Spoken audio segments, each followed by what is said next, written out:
Orang nomor satu di jajaran Polres Kulon Progo tersebut sigap langsung memberikan pertolongan saat melihat seorang wanita muda tiba-tiba pingsan di tengah jalan.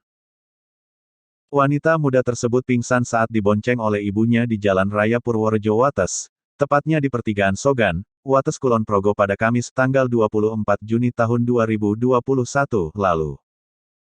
Polisi dengan pangkat 2 melati di pundak tersebut langsung membuka mobil yang ditumpangi dan langsung melompat untuk menyelamatkan wanita muda itu.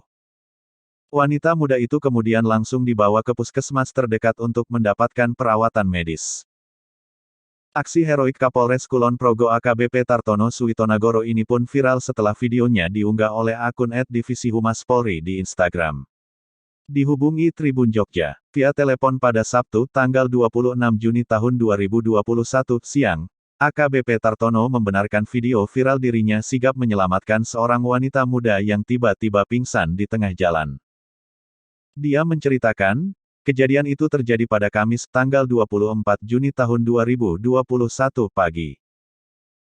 Saat itu dirinya berangkat dari rumah sekitar pukul 7.15 waktu Indonesia Barat karena hendak melaksanakan rapat dengan jajarannya di Mapolres Kulon Progo.